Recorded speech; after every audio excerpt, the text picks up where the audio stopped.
This lesson, we're going to be covering variables. So this is an important core concept when you're writing programming, and especially within JavaScript, this is going to be very important.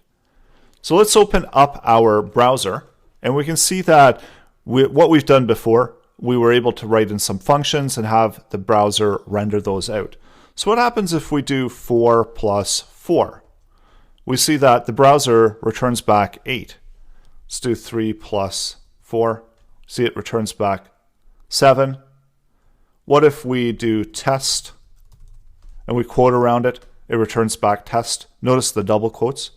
As with the double quotes or the single quotes with JavaScript, those are interchangeable as long as you're starting with the one that you're finishing with. So we see that what's happening here is that JavaScript is doing a calculation and returning back a value. And what happens as well if these values are changing? So we've got a number of different ways that we can interact with our content.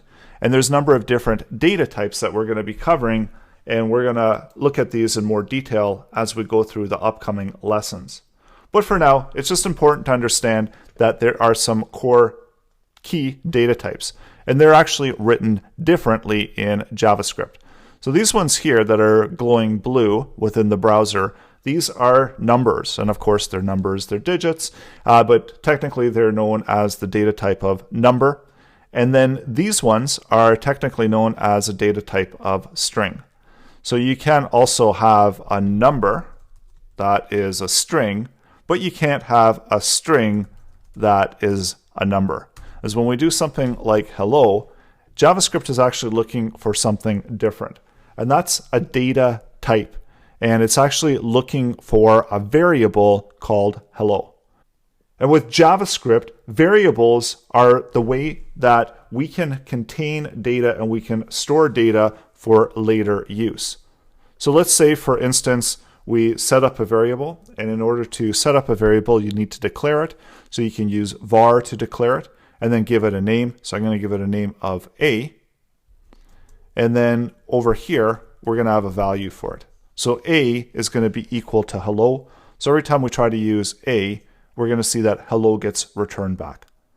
If we take B and we set a number, and notice that there's no quotes around there, and we return back B, B is returned back as that number that we initially declared it as.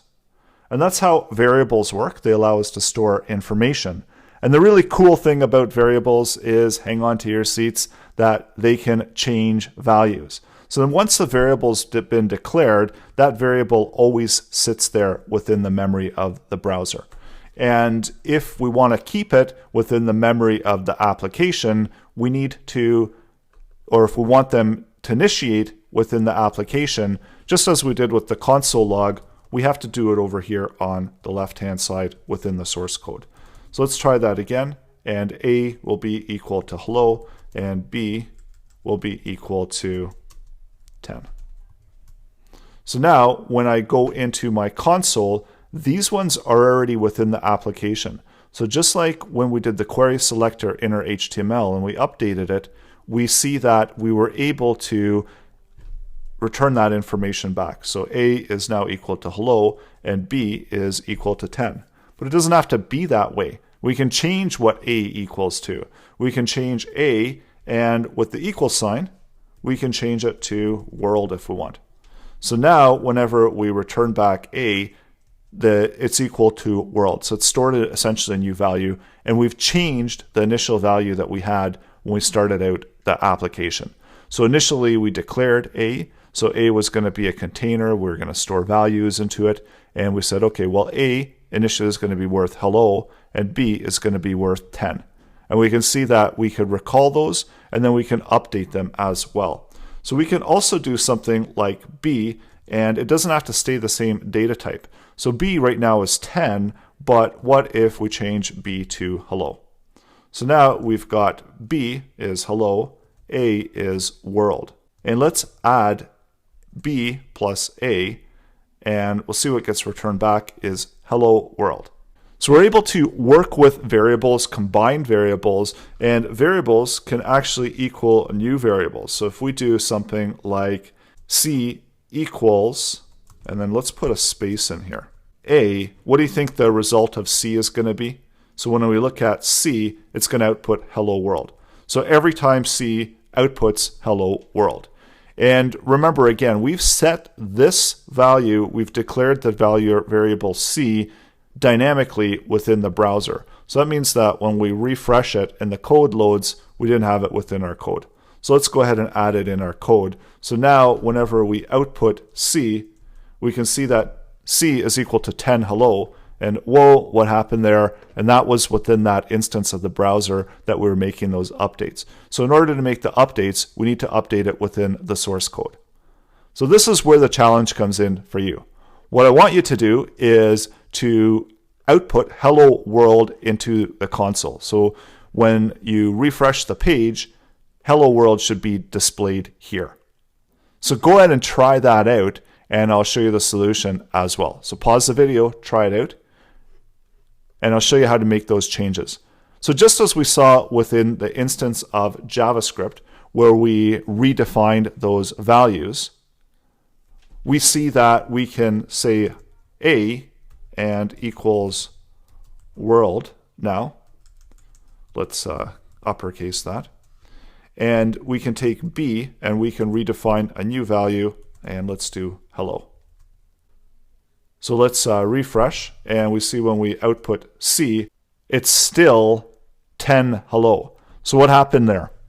And remember what we were looking at earlier with JavaScript, it executes it within that order. So if initially, when we come in, we set hello to that and B to that, when we declared C and we created C, it equaled B plus A. So we've got a number of options. We can simply declare C here, and this is how you declare a variable, and then we can reassign the value when we've updated A and B. So now when we refresh and we do C, it actually equals hello world. And then in order to output it, we saw this before in the earlier lessons, we output it into the console log, and in order to grab the variable, which saves us the trouble of using those strings, because remember, C now is storing those values, and we can access those values within that state just by accessing that variable C. So that's how we can output C when we refresh the page. So let's watch what happens.